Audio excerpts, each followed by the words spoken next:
السلام علیکم ورحمۃ اللہ وبرکاتہ۔ الحمد للہ نحمده ونستعینه ونستغفره ونؤمن به ونتوکل علیہ ونعوذ باللہ من شرور انفسنا ومن سیئات اعمالنا من يهده الله فلا مضل له ومن يضلله فلا هادي له واشهد ان لا اله الا الله واشهد ان محمدا عبده ورسوله اما بعد فإن خير الحديث كتاب الله وخير الهدي هدي محمد صلى الله عليه وسلم وشر الأمور محدثاتها وكل محدثة بدعة وكل بدعة ضلالة وكل ضلالة في النار. قال الله تبارك وتعالى في كلامه المجيد: أعوذ بالله السميع العليم من الشيطان الرجيم بسم الله الرحمن الرحيم. الذين يأكلون الربا لا يقومون إلا كما يقوم الذي يتخبطه الشيطان من المس ذلك بأنهم قالوا إنما البيع مثل الربا وأحل الله البيع وحرم الربا فمن جاءه موعظة من ربه فانتهى فله ما سلف وأمره إلى الله ومن علا فأولئك أصحاب النار هم فيها خالدون. اللهم صل على محمد وعلى آل محمد كما صليت على إبراهيم وعلى آل إبراهيم إنك حميد مجيد. اللهم بارك على محمد كما باركت على إبراهيم وعلى آل إبراهيم إنك حميد مجيد.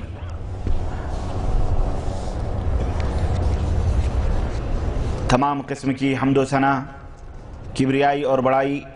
اس اللہ عز و جل کے لیے لائق و زیبا ہے جس نے ہمیں اور آپ کو پیدا فرمایا، اور بیش بہا درود و سلام اس ذات مبارکہ مقدسہ پر جو ساری کائنات کے لیے رشد و ہدایت بنا کر کے بھیجے گئے۔ سود خور لوگ نہیں کھڑے ہوں گے مگر اسی طرح جس طرح وہ کھڑا ہوتا ہے جسے شیطان چھو کر خپتی بنا دیتا ہے۔ یہ اس لیے کہ یہ کہا کرتے تھے کہ تجارت بھی تو سود ہی کی طرح ہے، حالانکہ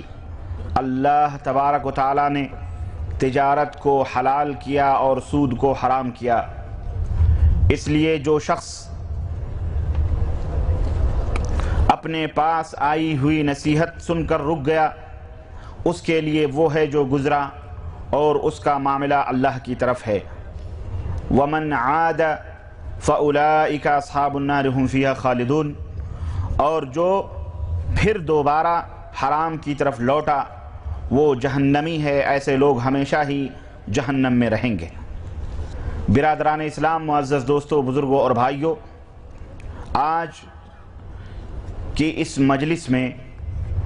جس موضوع پر مجھے خطاب کرنے کے لیے کہا گیا ہے وہ موضوع تجارت اور سود ہے۔ تجارت کا اسلام کے اندر کیا نظریہ ہے، کون سی تجارت حلال ہے، کون سی تجارت حرام ہے، تجارت اور سود میں فرق کیا ہے، سود حلال ہے یا حرام ہے، اور اس تعلق سے بہت ساری باتیں انشاءاللہ آپ حضرات کی خدمت میں رکھنے کی سعادت حاصل کر رہا ہوں۔ اس موضوع کی اہمیت اس موجودہ دور میں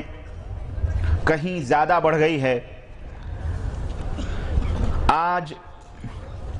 جبکہ چاروں طرف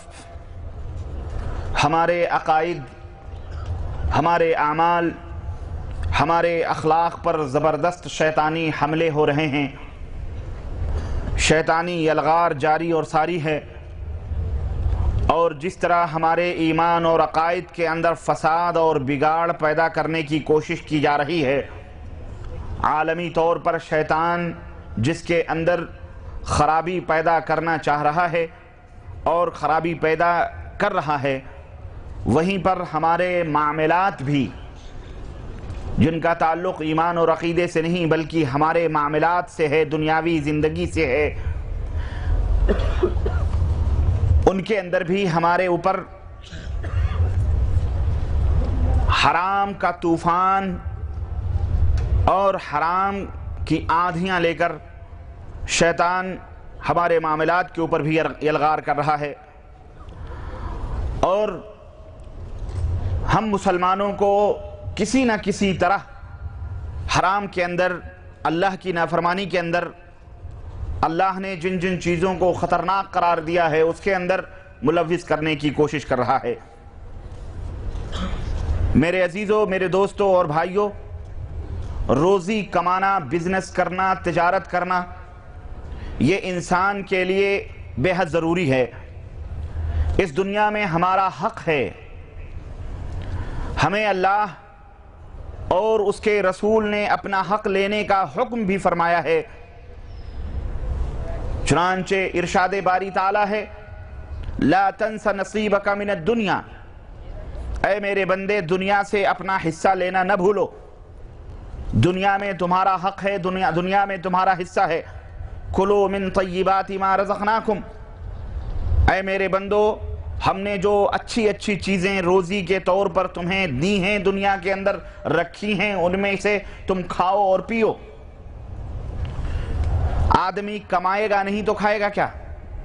اللہ نے اچھی اچھی چیزیں کھانے کا حکم دیا ہے، تو جب آدمی کچھ کرے گا نہیں، کچھ سوچے گا نہیں، کچھ کمائے گا نہیں، کچھ تجارت کیا کسی بھی طرح کی کوئی چیز حاصل نہیں کرے گا، تو ظاہر ہے کہ وہ کھائے گا کیا؟ اسلام نے ہمیں روزی کمانے کا حکم دیا ہے، مگر وہیں پر اسلام نے ہمیں جہاں پر روزی حاصل کرنے کا حکم دیا ہے، وہیں پر اللہ تبارک و تعالیٰ نے ہمارے اوپر زبردست قید بھی لگا دی ہے۔ روزی کمانے کے کچھ حدود اور دائرے بھی اللہ عز و جل نے اور رسول اللہ صلی اللہ علیہ وسلم نے مقرر فرمائے ہیں،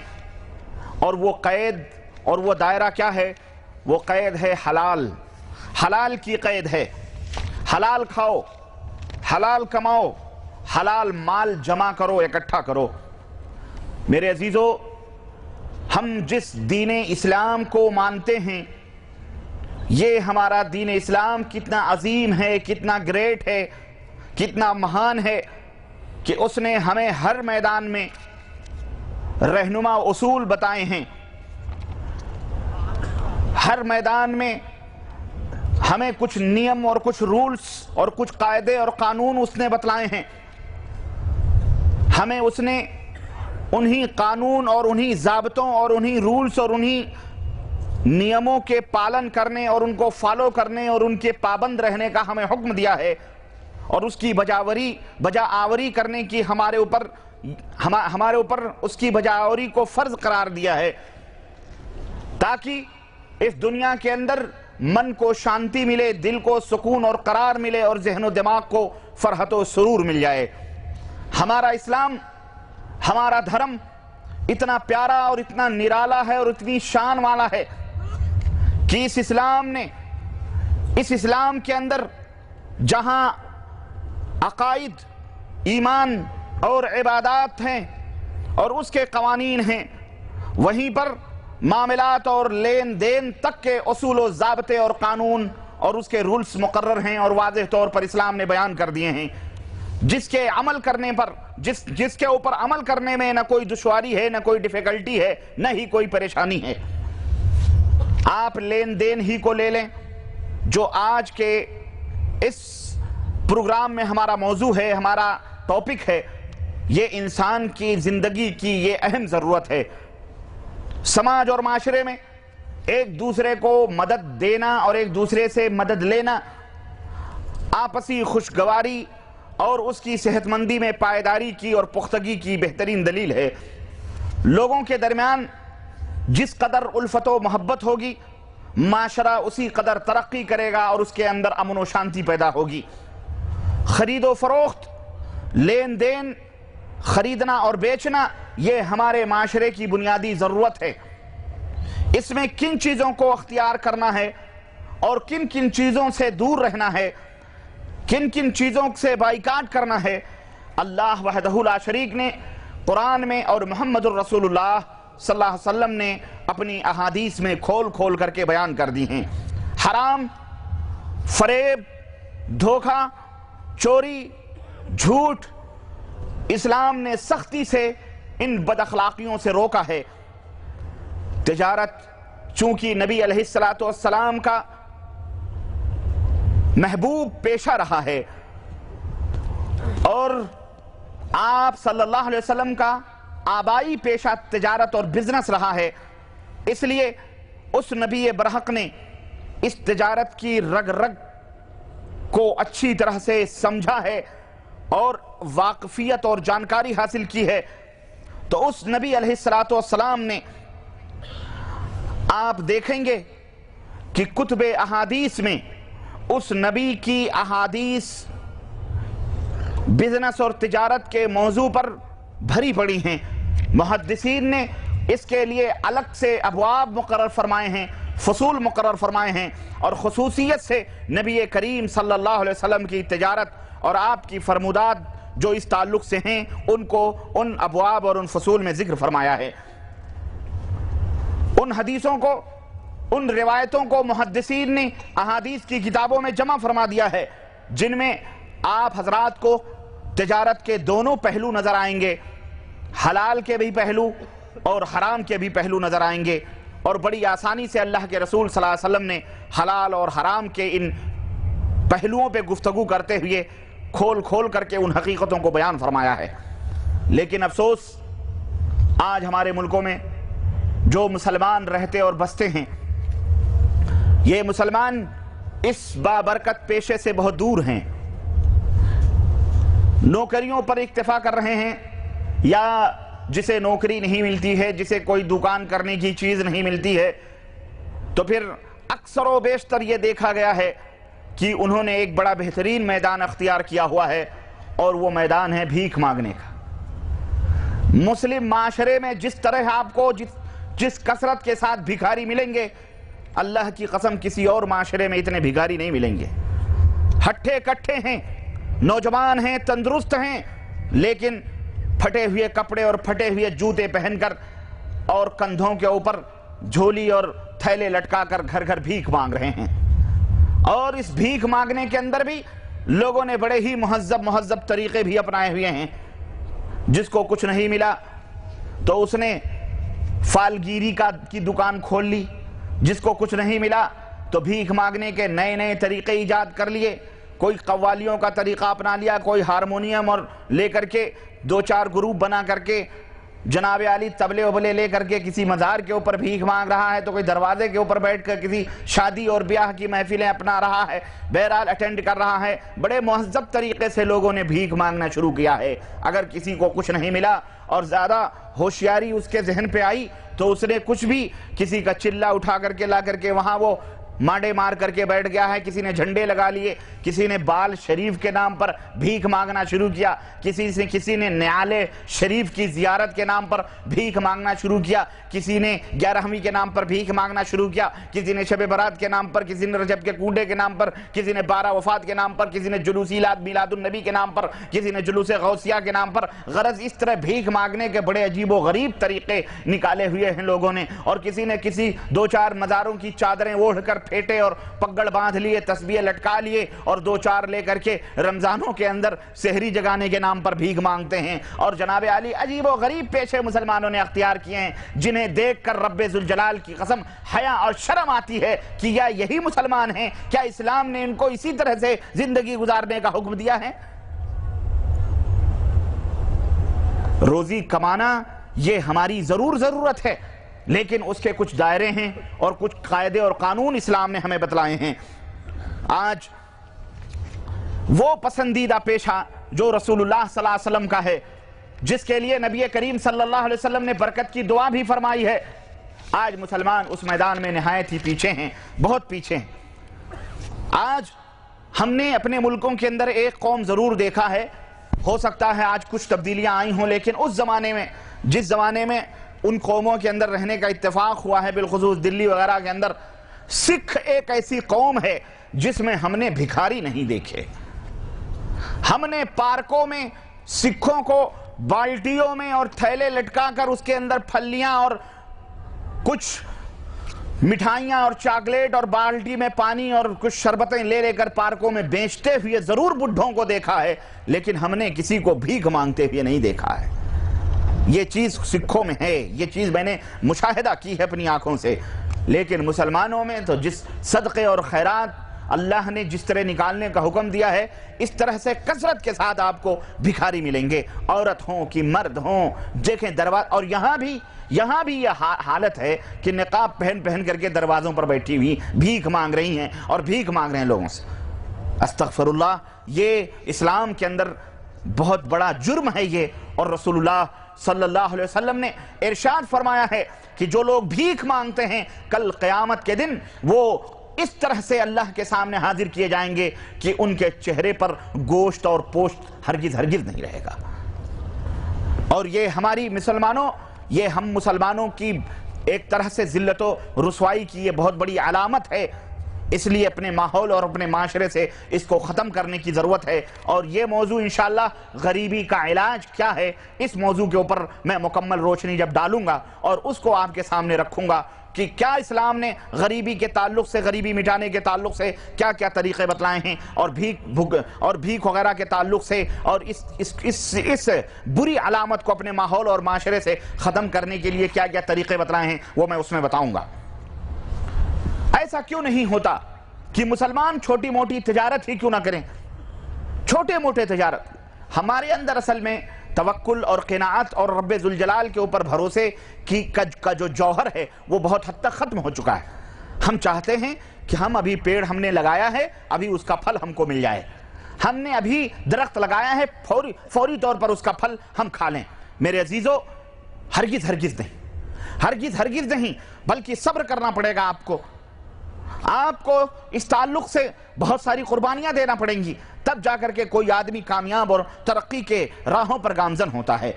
اور جو لوگ ہمارے مسلمان معاشرے میں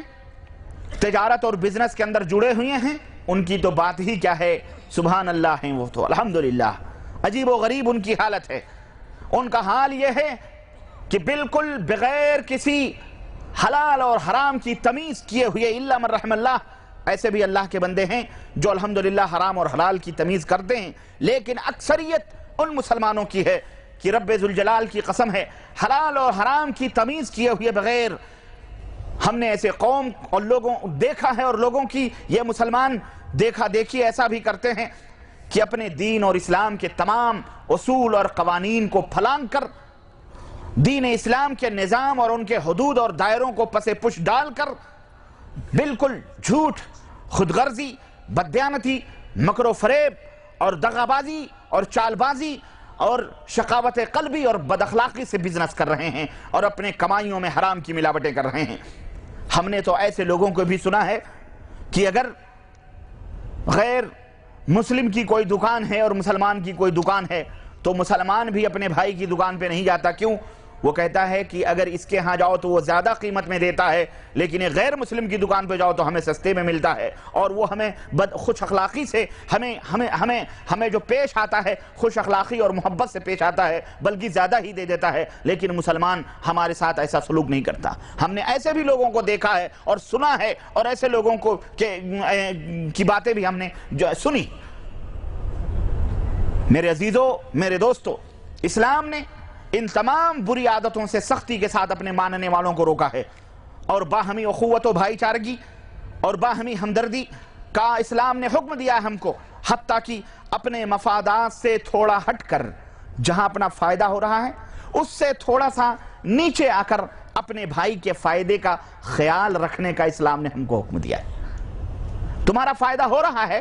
زیادہ ہو رہا ہے، لیکن تھوڑا سا تم فائدہ لو اور اپنے بھائی کے ساتھ مروت اور ہمدردی کرو۔ اسی طرح سے اسلام نے ہمیں حق سے، ہمارا حق ہے یہ، لیکن اس سے تھوڑا سا تجاوز نہ کر کے، اپنے حق میں تھوڑا سا کمی کر کے اپنے بھائی کو زیادہ دینے کا ہم کو حکم دیا ہے۔ چنانچہ اللہ کا فرمان ہے قرآن کریم کے اندر، وَزِنُوا بِالْقِسْطَاسِ الْمُسْتَقِيمِ، ترازو کی ڈنڈی سیدھی رکھ کر تولا کرو۔ جب کوئی چیز ناپو یا تولو تو اس ترازو کی ڈنڈی کو سیدھی رکھا کرو۔ یہ اللہ وحدہ لا شریک کا فرمان ہے۔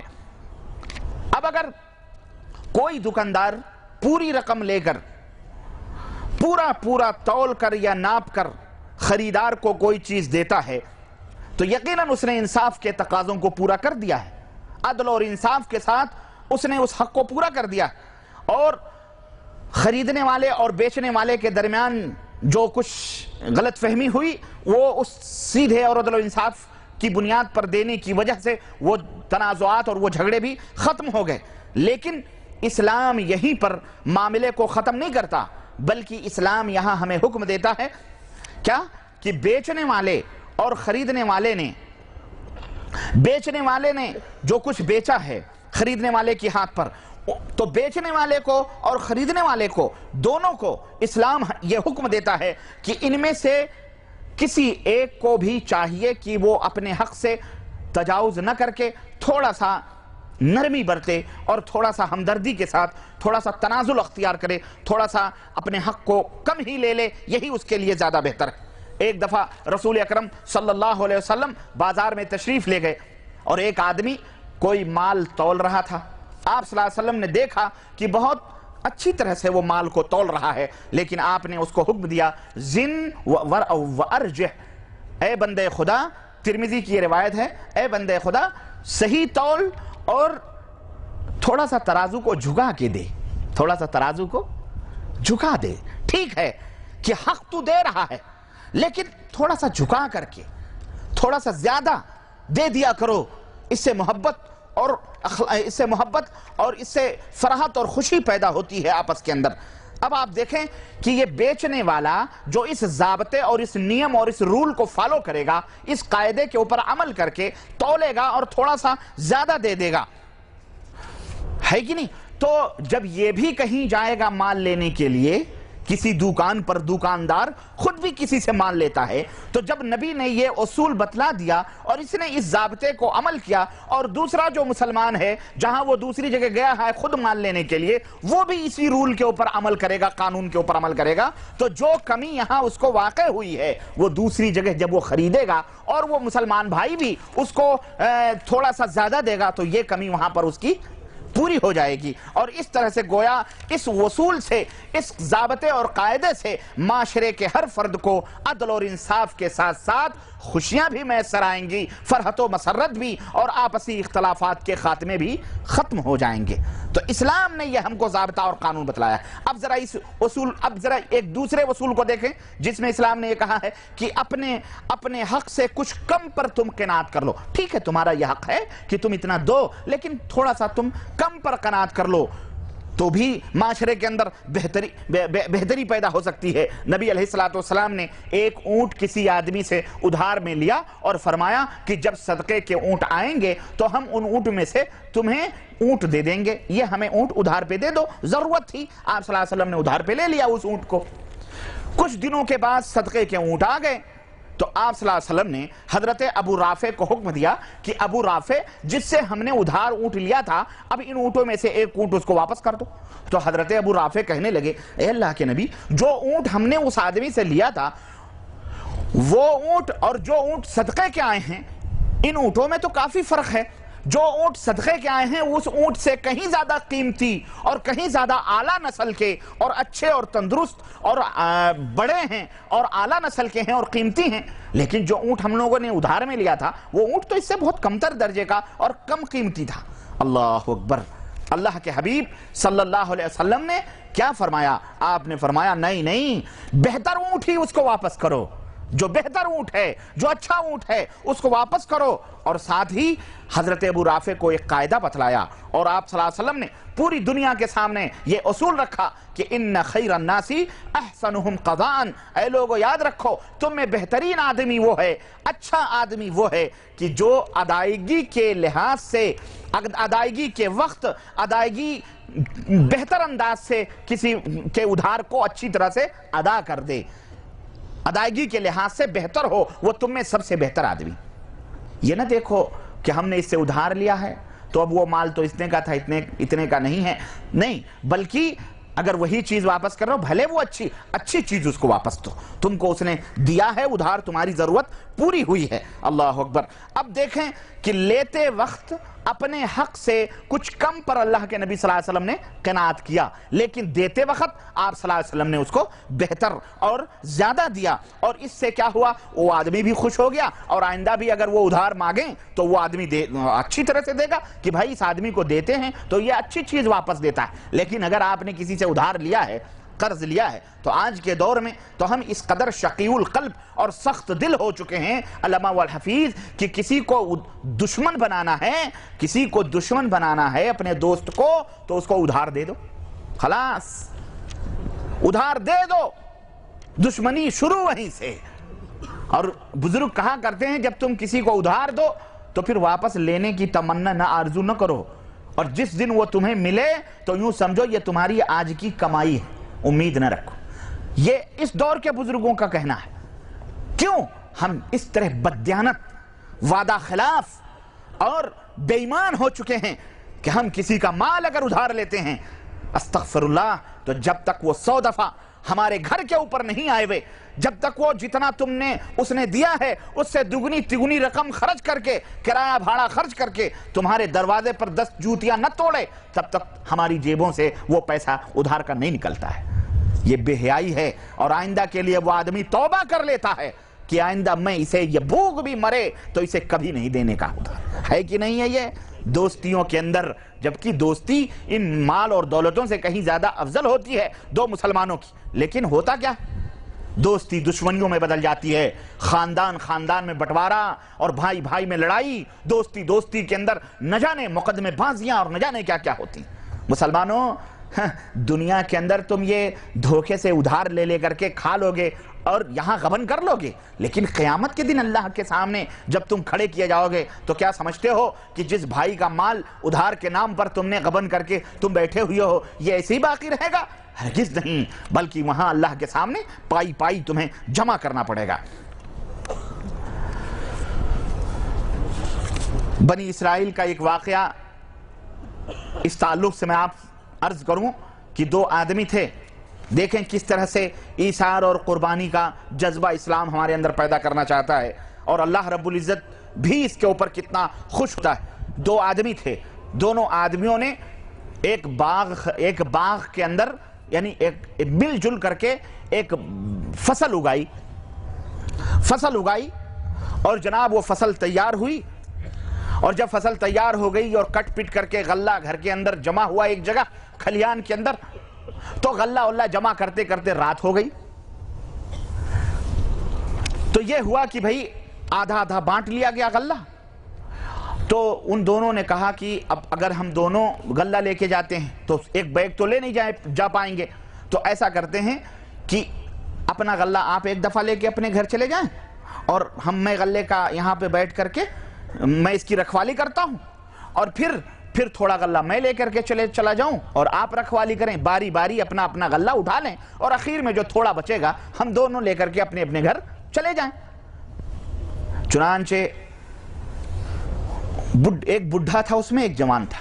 بڈھے نے کہا ٹھیک ہے۔ دیکھیں یہ ایمانداری یہاں بھی آج کل کے دور میں ہو، کہیں گے یار اس کے نیت میں کچھ فطور ہے،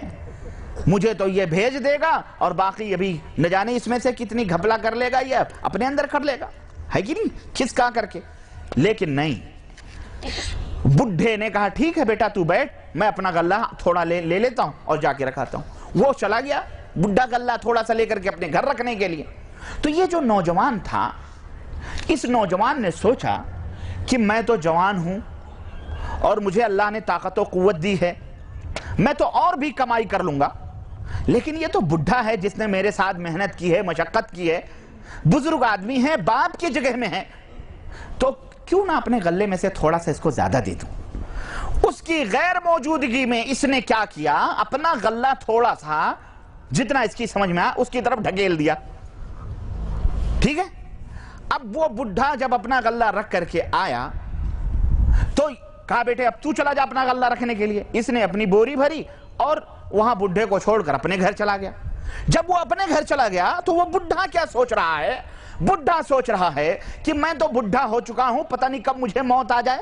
میں نے زندگی کی بہت بہاریں دیکھ لی، یہ نوجوان ہے، اس کی ضروریات ہم سے زیادہ ہیں، شادی ہے، بیاہ ہے، خرچے ہیں، بال بچے ہیں، ہے نا، تو اس کو مجھ سے زیادہ مال کی ضرورت ہے، تو کیوں نہ تھوڑا سا مال جو ہمیں اللہ نے دیا ہے اس نوجوان کو دے دوں۔ اس نے اپنے میں سے مال نکال کر کے اس کی طرف ڈھکیل دیا، اور ایک دوسرے کو انہوں نے کچھ خبر نہ کی، اور رات بھر، اللہ اکبر، رات بھر یہی حرکت تھی، اور رات بھر وہ دونوں باری باری غلہ ڈھوتے رہے، اپنے گھر لے جاتے رہے، پر غلہ تھا کہ ختم ہونے کا نام ہی نہیں لے رہا تھا، اور غلہ تھا کہ ختم ہونے کا نام ہی نہیں لے رہا تھا، اندھیرا تھا، کچھ نظر نہیں آ رہا تھا، بھر بھر کے لے جا رہے تھے، اور وہ ایک دوسرے کی طرف ڈھکیل بھی رہے تھے، ڈھوتے رہے دونوں، ڈھوتے رہے۔ جب صبح ہوئی، یہ لوگ بھی حیران و شزدر کہ اتنا مال تو نہیں تھا، یہ کہاں سے اتنا غلہ آ گیا کہ ہم رات گزر رہی ہے دھونے کے لیے اور ڈھو نہیں پا رہے ہیں، اللہ اکبر۔ تو اس طرح سے صبح جب ہوئی تو اپنے اپنے غلے دیکھے اور اپنے اپنے غلے اٹھا کر کے دونوں لے کر کے چلتے رہے۔ اللہ وحدہ لا شریک ورزقکم فی السماء، تمہاری روزیاں آسمانوں میں ہیں، وَمَن يَتَّقِ اللَّهَ يَجْعَلْ لَهُ مَخْرَجًا وَيَرْزُقْهُ مِنْ حَيْثُ لَا يَحْتَسِبُ۔ اللہ فرماتا ہے جو مجھ سے ڈرتا ہے میں اسے روزیوں کے لیے ایسے راستے بناتا ہوں اور اس راستے سے اس کو روزی دیتا ہوں کہ وہ سوچ نہیں پاتا کہ اسے روزی کہاں سے میسر آ رہی ہے۔ تم سمجھتے ہو کہ روزیاں ہماری طاقت و بازو پہ ہے، ہماری نوکریاں، ہماری فلانے، ہمارے فلاں فلاں فلاں سے روزیاں ہیں؟ واللہ کتنے محنت کرنے والے اس دنیا کے اندر محنت کر کر کے مرے جا رہے ہیں، لیکن انہیں قاعدے کا لقمہ بھی نصیب نہیں ہے۔ لیکن کتنے ایسے لوگ ہیں جو آرام سے کرسیوں کے اوپر بیٹھے ہوئے قلم چلاتے ہیں اور عیش و عشرت کی زندگی گزار رہے ہیں، محنتوں پہ روزیاں نہیں ملتی ہیں۔ اللہ وحدہ لا شریک روزیاں عطا فرماتا ہے۔ اور سنو، یہی نہیں، برکت و خیر و برکت کی یہ مثالیں بنی اسرائیل ہی کے اندر نہیں تھیں، بلکہ دور نبوی صلی اللہ علیہ وسلم میں بھی برکت و خیرات کے اس طرح سے اللہ رب العزت رحمتیں برساتا تھا کہ اللہ اکبر۔ ایک مہمان اللہ کے نبی کے پاس آیا، اللہ کے نبی نے فرمایا کون ہے جو آج ہمارے اس مہمان کو اپنے گھر مہمان بنائے؟ ایک صحابی رسول اللہ اکبر اٹھے، انہوں نے کہا اللہ کے نبی آپ کا مہمان ہے، ہمارا مہمان ہے، ہم اپنے گھر لے کے جائیں گے۔ اپنے گھر لے کے آئے، گھر کے چوپال میں بٹھایا، محترمہ سے کہا کہ کچھ گھر میں کھانے کو ہے؟ کہنے لگی کھانے کو تو کچھ بھی نہیں ہے۔ پانی پلا کر تسلی دے کر بچوں کو یہ چند روٹیوں کی کیا کہتے ہیں آٹے پڑے ہوئے ہیں، کہنے لگے وہ پکا دو، اللہ کے نبی کا مہمان گھر پہ آیا ہے، اسے کچھ کھلانا پلانا ہے، اور بچوں کو پانی انہیں پلا کے تسلی دے کے سلا دو۔ اللہ اکبر، کیونکہ مہمان ہے رسول اللہ صلی اللہ علیہ وسلم کا۔ کہنے لگی تو آپ کیا کھائیں گے؟ آپ تو مہمان کے ساتھ بیٹھیں گے ہی۔ کہنے لگی ٹھیک ہے تم پکاؤ، میں تمہیں بتاتا ہوں طریقہ۔ جب ہم بیٹھیں گے دونوں کھانے کے لیے تو تم کیا کرنا، ہوا کے بہانے جو چراغ جل رہا ہے نا اس کو گل کر دینا، اس کو بجھا دینا۔ اندھیرے میں مہمان روٹیاں کھاتا رہے گا، میں بھی اپنے ہاتھ کو منہ تک لے جاتا رہوں گا، وہ سوچے گا کہ یہ بھی کھا رہا ہے، اس کا بھی پیٹ بھر جائے گا، اور اس طرح ہم نبی صلی اللہ علیہ وسلم کا مہمان بھوکا نہیں رہے گا، اور ہماری عزت بھی بچ جائے گی۔ اللہ اکبر۔ اس طرح سے چنانچہ بیوی نے بتی بجھائی اور مہمان کے ساتھ وہ بیٹھے، جھوٹ موٹ کے ہاتھ منہ میں لے جاتے، اور وہ مہمان پیٹ بھر کر کے اس نے اللہ کے فضل سے کھانا کھایا اور وہ سو گیا۔ صبح اللہ کے رسول صلی اللہ علیہ وسلم نے اس صحابی رسول کو خوشخبری دی کہ اے فلاں، تجھ سے تیرا رب بھی راضی، تیرا نبی بھی راضی اور خوش ہے، تو نے وہ قدر کی اپنے مہمان کی۔ اللہ اکبر۔ تو برکت اللہ رب العزت اس طرح نازل فرماتا ہے اور اس طرح دیتا ہے، اور اس کی کئی مثالیں۔ حضرت جابر رضی اللہ تعالیٰ عنہ غزوہ خندق کے موقع پر 300 صحابہ کی دعوت، اللہ کے نبی پیٹ پر پتھر باندھ کر خندق کھود رہے ہیں، حضرت جابر کو صبر نہیں ہوا، آئے اپنے گھر، پوچھا کہ کیا ہے؟ کہنے لگے بکری ہے۔ کہنے لگے ٹھیک ہے تھوڑا آٹا ہے۔ کہنے لگے میں اللہ کے نبی کو دعوت دے کے آتا ہوں۔ گئے اور خندق کھودی جا رہی تھی، صحابہ کرام پیٹ کے اوپر پتھر باندھ کر مدینے کی حفاظت کے لیے خندقیں کھود رہے تھے۔ حضرت جابر گئے اور کہنے لگے اللہ کے نبی، کان میں چپکے سے کہا کہ اللہ کے نبی برداشت نہیں ہوتا آپ کی بھوک، تشریف لے چلیں، غریب خانے پر جو کچھ بھی حاضر ہے تھوڑا سا کھا لیں۔ اللہ کے نبی کے کان میں یہ آواز پڑی، پیغمبر اسلام نے زور سے کہا لوگو چلو جابر نے آج دعوت لی ہے۔ اللہ اکبر، جابر نے دعوت لی ہے۔ سینکڑوں صحابہ کہنے لگے اللہ کے نبی ایک بکری ہے، آپ ان سب کو؟ کہنے لگے تم جاؤ گھر پہ اور اپنی بیگم سے کہو کہ جو ہنڈی جہاں ہے اس کو وہیں رہنے دے، میرے آنے کا انتظار کرے۔ اللہ اکبر۔ حضرت جابر گئے اور خبر دی، ہنڈی جہاں تھی وہیں تھی۔ اللہ کے رسول صلی اللہ علیہ وسلم آئے، آپ نے بسم اللہ کر کے سالن نکالنا شروع کیا، روٹی دینا شروع کیا۔ راوی کہتے ہیں 300 صحابہ رضوان اللہ علیہم اجمعین تھے، اللہ کے نبی نے سب کو پیٹ بھر بھر کر کے کھلایا، پیٹ بھر کر کے کھلایا، اور ہنڈی میں جو سالن تھا وہ ویسے ہی پڑا ہوا تھا، برقرار تھا۔ یہ رب کی برکتیں ہیں، یہ اللہ رب العزت اپنے نیک بندوں پر جو اللہ سے ڈرتے ہیں، جو اللہ کا خوف رکھتے ہیں اپنے دلوں کے اندر، جو اللہ کی اطاعت و فرمانبرداری کرتے ہیں، آج بھی یہ برکتیں ان کے گھروں میں نازل ہوتی ہیں اور اللہ انہیں یہ برکتیں دیتا ہے۔ تو میرے عزیزوں، میرے دوستو، اخوت اور بھائی چارگی اور آپس میں ہمدردی اور محبت کا خاص حکم اسلام نے ہمیں دیا ہے، اور بالخصوص اس میدان میں تو کثرت کے ساتھ اللہ کے نبی نے ہمیں اخلاق حسنہ اختیار کرنے کا حکم دیا ہے۔ اللہ کے حبیب فرماتے ہیں انما المؤمنون اخوہ، مومن آپس میں بھائی ہیں۔ شریعت نے اسی لیے مالداروں کے مالوں میں سے زکوٰۃ اور صدقات کو فرض قرار دیا ہے، اور شریعت نے مالداروں کے مالوں میں سے فقیروں کا حق مقرر فرمایا ہے۔ کیوں؟ اس لیے کہ مالداروں سے جو مال لیا جائے گا وہ غریبوں میں بانٹ کر کے ان کے اندر اخوت اور محبت اور بھائی چارگی کا بہترین دور شروع ہوگا، اور آپس میں محبت اور اس طرح سے الفت باقی رہے گی۔ اور نبی علیہ السلام نے یہ بھی بتلایا لوگوں کو، اور اللہ نے بھی بتلایا کہ اے میرے بندو، اے میری امت کے لوگوں، جو تم اپنے مال میں سے تھوڑا بہت نکال کر غریبوں اور مسکینوں کو دو گے، یا اپنے بھائی کو تم زیادہ دے دو گے زکوٰۃ اور صدقات کے نام پر بھی، تو یاد رکھو تمہیں نظر تو آئے گا کہ یہ 100 روپیہ تھا، اس کے اندر سے 2.5 روپیہ نکل گیا، یہ 100,000 تھا، اس کے اندر سے 10,000 نکل گیا۔ اب کیا ہوگا؟ تمہیں کم نظر آئے گا، لیکن یاد رکھو وہ مال کم نہیں ہوتا ہے، بلکہ اللہ اس کے اندر زیادتی عطا فرماتا ہے۔ تمہیں بھلے نظر نہ آئے، وَمَن يَتَّقِ اللَّهَ يَجْعَل لَّهُ مَخْرَجًا وَيَرْزُقْهُ مِنْ حَيْثُ لَا يَحْتَسِبُ، اللہ اس کے اندر بڑھوتری عطا فرماتا ہے، اللہ اس کے اندر زیادتی عطا فرماتا ہے۔ اللہ سے جو ڈرتا ہے اللہ اسے بے حساب روزیاں عطا فرماتا ہے۔ صحیح مسلم کے اندر ایک واقعہ میں آپ کو بتاؤں، صحیح مسلم کے اندر ایک واقعہ آتا ہے کہ ایک شخص جنگل کے اندر جا رہا تھا، اچانک اس کے کان میں آواز آئی کہ اے بادل، تو فلاں کے باغ میں جا کر وہاں برس۔ جنگل میں اس نے آواز سنی کہ اے بادل، تو فلاں کے نام کے ساتھ فلاں کے باغ میں جا کر تو وہاں جا کر کے تو وہاں بارش برسا۔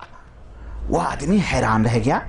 اس نے کہا یہ کیا بات ہے؟ اتنے میں اس نے دیکھا کہ وہ بدلی وہاں سے ہٹی اور ایک باغ کے اور بارش ہوئی اور پتھروں کے اوپر بارش گری اور اس میں سے نالیوں میں سے پانی بہ کر اس باغ کی طرف جانے لگا۔ وہ آدمی وہی